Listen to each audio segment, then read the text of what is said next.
Hello students. तो last lecture में हमने जो क्वालिटेटिव प्रॉपर्टी थी उसके अंदर डिप्रेशन एंड फ्रीजिंग पॉइंट तक कर लिया था। तो आज अपनी लास्ट क्वालिटेटिव प्रॉपर्टी जो है इसका नाम है ऑस्मोटिक प्रेशर। इससे स्टार्ट करेंगे अपन। तो नेक्स्ट जो क्वालिटेटिव प्रॉपर्टी है इसका नाम है ऑस्मोटिक प्रेशर। बहुत ध्यान से समझना है इसको भी, इससे न्यूमेरिकल्स वगैरह आते रहते हैं। तो ऑस्मोटिक प्रेशर में आपको समझाऊं उससे पहले अपन समझते हैं कि टर्म आएगी यहाँ पर जिसका नाम है ऑस्मोसिस। कि ऑस्मोसिस क्या होता है और ऑस्मोसिस से मैं आपको एक्सप्लेन करूंगा ऑस्मोटिक प्रेशर को। तो इधर देखना, जैसे कि मेरे पास मान लो कोई कंटेनर है। इस कंटेनर के अंदर मैंने क्या किया है, बीच में एक सेमी परमिएबल मेम्ब्रेन को लगा दिया है। सेमी परमिएबल मेम्ब्रेन क्या होती है? सेमी परमिएबल मेम्ब्रेन जो होती है वो ओनली सॉल्वेंट के मॉलिक्यूल्स को फ्लो करने देती है थ्रू दिस मेम्ब्रेन। मतलब ये कि इस कंटेनर में एक तरफ अगर मैंने सॉल्यूशन भर रखा है, जैसे कि यहाँ पर मान लो मैंने भर रखा है शुगर सॉल्यूशन। यहाँ पर मैंने क्या फिल करके रखा है? Sugar solution. और यहाँ पर मैंने प्योर सॉल्वेंट भर रखा है, जैसे यहाँ पर मैंने भर के रखा है वाटर। ठीक है। तो क्या होगा, यहाँ पर कंसंट्रेशन है वो हाई है और यहाँ पर कंसंट्रेशन क्या है? लो। तो जब भी सेमी परमिएबल मेम्ब्रेन आप लगाते हो और एक तरफ हाई कंसंट्रेशन होती है और एक तरफ लो कंसंट्रेशन होती है, तो solvent molecules from lower concentration to higher concentration through semi permeable membrane flows। मतलब लो कंसंट्रेशन से हाई कंसंट्रेशन की तरफ जो सॉल्वेंट के मॉलिक्यूल्स होते हैं वो सेमी परमिएबल मेम्ब्रेन के थ्रू फ्लो करते हैं। उसी प्रोसेस को अपन क्या कहते हैं? ऑस्मोसिस। तो ऑस्मोसिस का मतलब बहुत इजी था, आपको समझ में आ गया होगा। लो कंसंट्रेशन से हाई कंसंट्रेशन की तरफ सॉल्वेंट के मॉलिक्यूल्स का फ्लो करना through the semi permeable membrane. अब क्या कर रहा हूं मैं कि मैं इस तरफ एक पिस्टन लगा रहा हूं। इसको ब्लॉक करते हैं अपन। यहाँ पर एक पिस्टन लगा रहा हूं मैं और पिस्टन में यहाँ ऊपर से मैं क्या लगा रहा हूं? प्रेशर। मैंने इस तरफ एक पिस्टन लगा दिया और ऊपर से प्रेशर लगा रहा हूं। जैसे जैसे मैं यहाँ प्रेशर बढ़ाऊंगा तो प्रेशर बढ़ाने से क्या होगा, जैसे जैसे प्रेशर बढ़ेगा वैसे वैसे जो सॉल्वेंट के मॉलिक्यूल्स लो कंसंट्रेशन से हाई कंसंट्रेशन की तरफ जो शिफ्ट हो रहे हैं उनका प्रोसेस क्या हो जाएगा? Slow down. और एक प्रेशर ऐसा आएगा जिस प्रेशर के ऊपर ये सॉल्वेंट के मॉलिक्यूल्स का जो यहाँ से यहाँ तक का फ्लो है वो क्या हो जाएगा? स्टॉप। मतलब ऑस्मोसिस का प्रोसेस क्या हो जाएगा? स्टॉप। उसी प्रेशर को अपन कहते हैं ऑस्मोटिक प्रेशर। मतलब minimum pressure required to stop osmosis. मतलब ऑस्मोसिस को रोकने के लिए जो मिनिमम प्रेशर रिक्वायर्ड होता है उसी को हम क्या कहते हैं? Osmotic pressure. और ऑस्मोटिक प्रेशर को हम किससे डिनोट करेंगे? पाई से। ठीक है। मतलब जब लो कंसंट्रेशन से हाई कंसंट्रेशन की तरफ सॉल्वेंट के मॉलिक्यूल्स फ्लो कर रहे हैं तो इस तरफ जब आप ऑस्मोटिक प्रेशर लगाओगे, मतलब इस फ्लो को रोकने के लिए जितना प्रेशर चाहिए उतना प्रेशर लगाओगे, वही प्रेशर आपका कौन सा है? Osmotic pressure. ठीक है। अब मेरा नेक्स्ट क्वेश्चन जो है वो ये है कि अगर आपने ऑस्मोटिक प्रेशर से भी ज्यादा प्रेशर लगा दिया तो क्या होगा? तो इधर समझना ध्यान से। अगर आप यहाँ पर ऑस्मोटिक प्रेशर जितना प्रेशर लगाओगे तब तो ये जो सॉल्वेंट के मॉलिक्यूल्स थे वो लो कंसंट्रेशन से हाई कंसंट्रेशन की तरफ फ्लो करना बंद कर देंगे। पर जैसे ही अगर आप ऑस्मोटिक प्रेशर से भी ज्यादा प्रेशर लगाएंगे तो क्या होगा? उस कंडीशन में हाई कंसंट्रेशन से लो कंसंट्रेशन की तरफ सॉल्वेंट के मॉलिक्यूल्स जो है वो फ्लो करना शुरू कर देंगे। इसी चीज को हम कहते हैं रिवर्स ऑस्मोसिस। आरओ, जो आप घर पे आरओ वाटर वगैरह यूज करते हैं वही है ये रिवर्स ऑस्मोसिस। क्या होता है इसके अंदर कि ऑस्मोटिक प्रेशर से भी ज्यादा प्रेशर लगाया जाता है। आपके घर पे जो आरओ की मशीन होती है वो क्या करती है कि जब टंकी से जो वाटर है वो जब उस मशीन में आता है तो वो ऑस्मोटिक प्रेशर से भी ज्यादा प्रेशर क्रिएट करती है। ऐसी कंडीशन में क्या होता है कि जो वो इम्प्योर वाटर है वो उस मेम्ब्रेन के थ्रू पास होकर प्योर सॉल्वेंट के जो मॉलिक्यूल्स हैं वो मतलब प्योर वाटर जो है वो बाहर आ जाता है, जिसे आप एज अ प्यूरिफाइड वाटर की तरह यूज करते हैं। तो वो है आपका रिवर्स ऑस्मोसिस। तो आई थिंक आपको समझ में आ गया होगा ऑस्मोसिस क्या है, ऑस्मोटिक प्रेशर क्या है। अगर एग्जाम में ऑस्मोटिक प्रेशर की डेफिनेशन पूछता है तो इतना सही है, minimum pressure required to stop osmosis is known as osmotic pressure. और इसको कैलकुलेट करने का फार्मूला क्या हो जाएगा? Pi is equal to CRT. बस एक ही फार्मूला ध्यान रखना है आपको, pi is equal to CRT। यहाँ पर C जो है वो क्या है, C is the concentration of the solution, जो कि मोलरिटी वगैरह जो होगी वो आपको गिवन होगी। R क्या है, R is your universal gas constant, value आपको पता ही होगी 0.0821 लीटर एटमॉस्फेयर पर केल्विन पर मोल, ठीक है। और T क्या है आपका, T इज योर टेम्परेचर।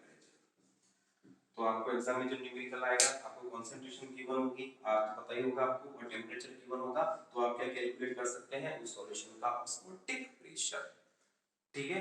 पर कभी-कभी क्वेश्चन में क्या होता है, आपको कंसंट्रेशन ना देकर उसकी जगह वेट ऑफ सॉल्यूट वगैरह दिया हुआ हो, तो इस क्वेश्चन को अपन आगे कैसे कर सकते हैं। तो इधर देखना पाई CRT जो है उसको मैं MRT लिख देता हूं, इनका मतलब मोलरिटी, ये कंसंट्रेशन ही है एक तरह से, और मोलरिटी क्या होती है वो आप जानते हो, number of moles of solute divided by volume in litre.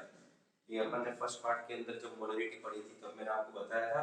और नंबर ऑफ मोल्स मतलब क्या हो गया, weight upon molecular weight, WV upon mv। और अगर वॉल्यूम को मैं मिलीलीटर में लेता हूं तो यहां 1000 से क्या कर दूंगा, मल्टीप्लाई उसको लीटर में कन्वर्ट करने के लिए, ठीक है। तो ये फार्मूला हो गया। और अगर आपको mv पूछ ले, मॉलिक्यूलर मास ऑफ सॉल्यूट, तो mv को यहां ले जाओ और पाई को नीचे ले आओ, ऑस्मोटिक प्रेशर को, तो wv upon pi r t volume millilitre में मल्टीप्लाई बाय, तो ये हो गया ऑस्मोटिक प्रेशर। तो यहाँ पर खत्म होती है हमारी चारों के चार क्वालिटेटिव प्रॉपर्टीज, बहुत ही इजी थी चारों, उन चारों को अच्छे से पढ़ लेना। अब अपना जो नेक्स्ट टॉपिक आने वाला है सॉल्यूशन चैप्टर के अंदर, वो बहुत ही इंपॉर्टेंट आने वाला है, क्योंकि यहाँ पर अपन डिस्कस करने वाले हैं एबनॉर्मल मोलर मास को। तो एबनॉर्मल मोलर मास क्या चीज है इसको समझना, इसके बाद वन टॉप फैक्टर के ऊपर मैं एक सेपरेट वीडियो भी बनाऊंगा। इसके बाद नेक्स्ट इन दोनों के बाद आपका एक चैप्टर जो होगा वो फिनिश हो जाएगा। तो नेक्स्ट अपना जो टॉपिक आने वाला है इसका नाम है एबनॉर्मल मोलर मास। एबनॉर्मल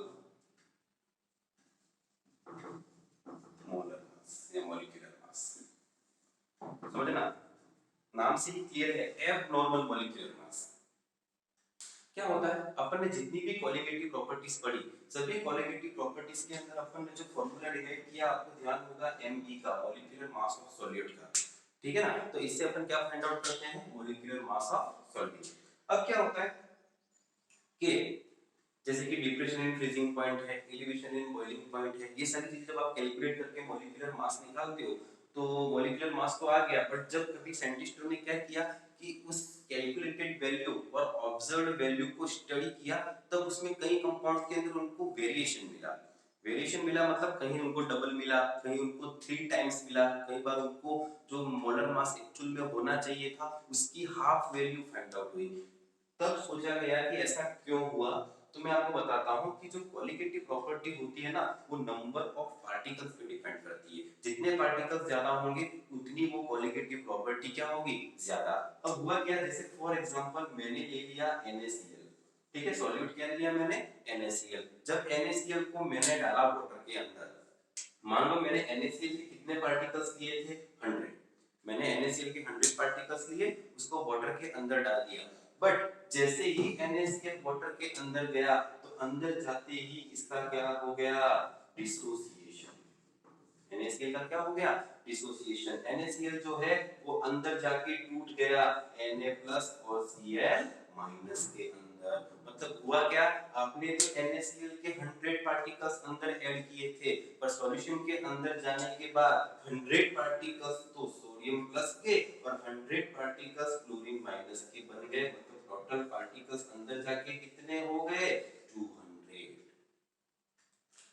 तो ऑब्वियसली जब पार्टिकल्स इंक्रीज हो जाएंगे तो आपकी क्वालिटेटिव प्रॉपर्टी भी क्या हो जाएगी, इंक्रीज हो जाएगी। And you know that qualitative property जो है आपकी, जैसे डेल्टा टीवी है, ठीक है ना, या फिर डेल्टा टीएफ है, या फिर ऑस्मोटिक प्रेशर है, ये जो होती है वो इनवर्सली प्रोपोर्शनल टू होती है मॉलिक्यूलर मास से। मतलब क्वालिटेटिव प्रॉपर्टी ज्यादा होगी, आपका मॉलिक्यूलर मास क्या हो जाएगा, कम। इसीलिए जो एक्चुअल मोलर मास NaCl का आना चाहिए था उसका कितना आया, आधा, ठीक है ना। जैसे कि किसी का मॉलिक्यूलर मास मान लो 60 है, कैलकुलेटेड मास कितना आ रहा है 60, बट अंदर जाके वो डिसोसिएट हो रहा है दो आयंस के अंदर, तो आपको जब आंसर निकालोगे तो आपको आंसर कितना मिलेगा, 30।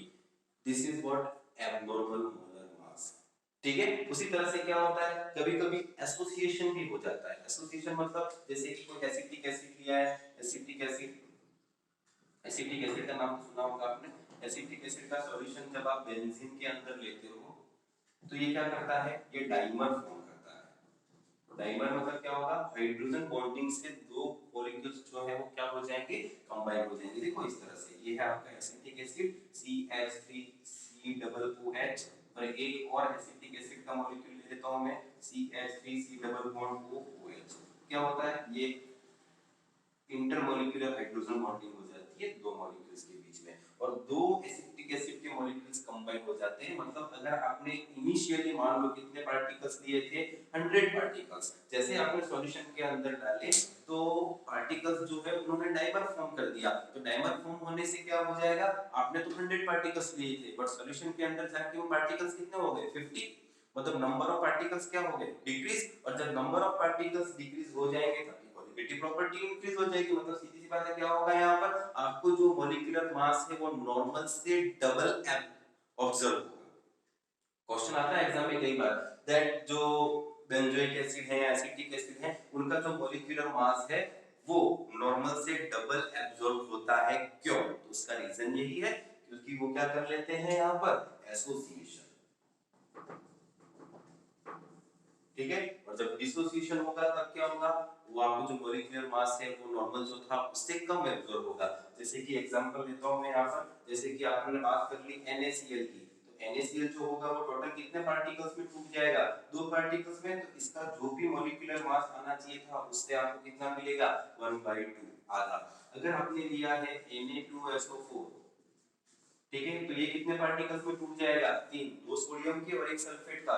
तो आपको जो मिलना चाहिए था उसका कितना पार्ट मिलेगा, आपको 1/3 पार्ट। उसी तरह से जैसे कि आपने लिया है K4FeCN6 पोटेशियम फेरोसाइनेट, तो ये कितने पार्ट्स के अंदर ब्रेक होगा, चार तो पोटेशियम हो गए और एक आपकी ये एंटाइटी हो गई। मतलब टोटल आपको कितने आयंस मिलेंगे, 5 आयंस। तो आपका जो नॉर्मल मॉलिक्यूलर मास आना चाहिए था उसका 1/5 पार्ट आपको ऑब्जर्व होगा, मतलब जितना होना चाहिए था उसका 1/5 ऑब्जर्व होगा। यही है एब्नॉर्मल मोलर मास। क्यों? क्योंकि आपने तो 100 पार्टिकल्स दिए बट अंदर जाके ये कितने कर लेगा, 500।